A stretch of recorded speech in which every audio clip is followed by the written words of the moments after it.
Hello from Budapest, Hungary. I'm Josh Friedman, and across the Danube River behind me is the Hungarian Parliament, where at the moment there is a theatrical, if not political, war being waged against Hungarian-American billionaire financier George Soros.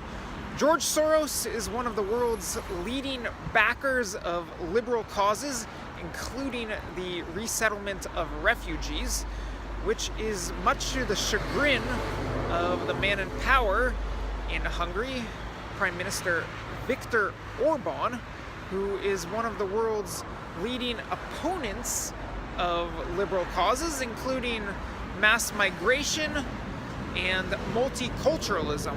And on Monday, while Hungary was marking a national holiday that commemorates the anniversary of the 1956 uprising against the Soviets, while during the festivities, Orban delivered a speech in which he was yet again bashing mass migration and multiculturalism, and I'll be hitting on that speech a little bit later in this video.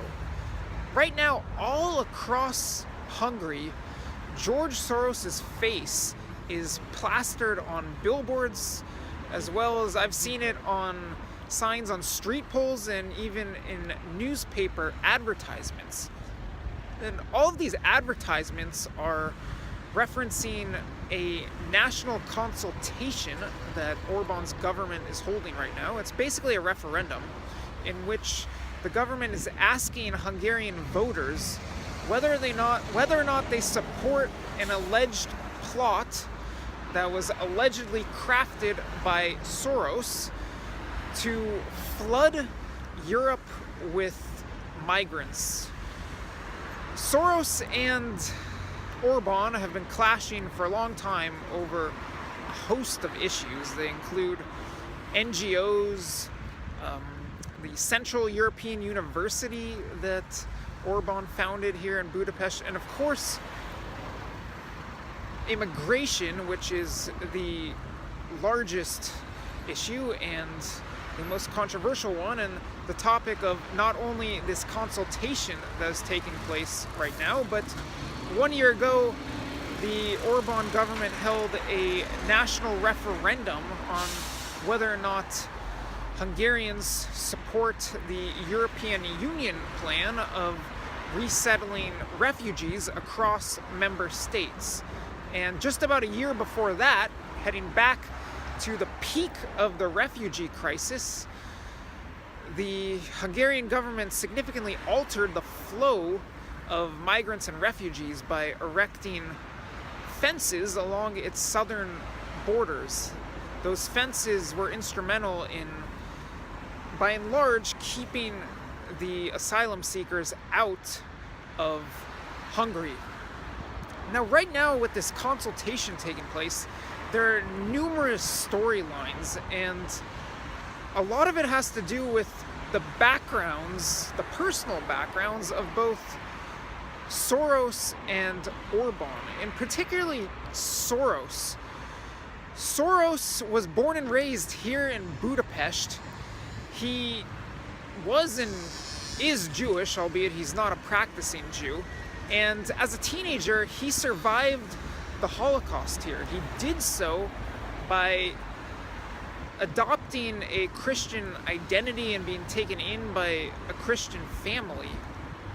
And there's still to this day a whole lot of controversy that surrounds that. So right now, with the consultation taking place, Orban is being accused of rampant anti-Semitism because of Soros's Jewish background. But at the same time, Soros has critics all over the world, and one allegation that they raise is that they accuse Soros of being a Nazi collaborator.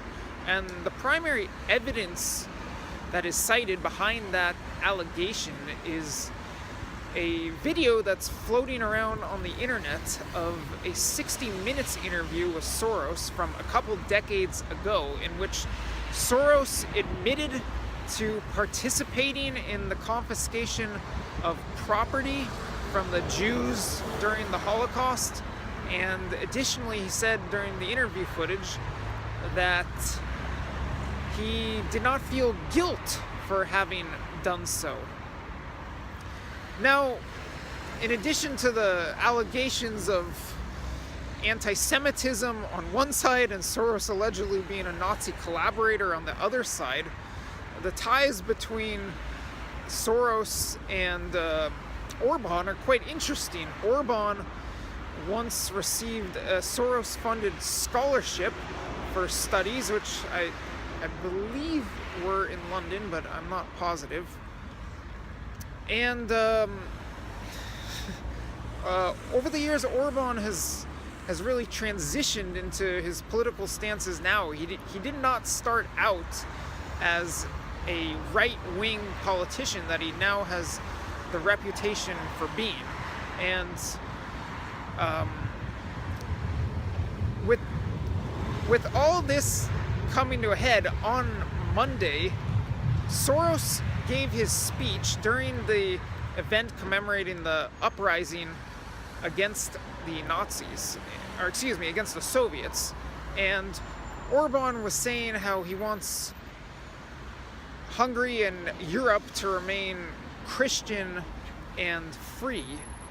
And in addition to discussing, or rather bashing, multiculturalism and mass migration, Orban was discussing a mysterious financial network behind the mass migration and multiculturalism movements.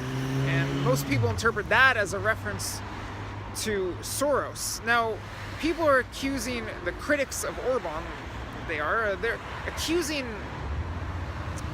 Orban of hypocrisy when it comes to refugees and the commemoration of freedom and the Hungarian uprising against the Soviets. Because in 1956, as a result of the uprising here, there was a Hungarian refugee crisis.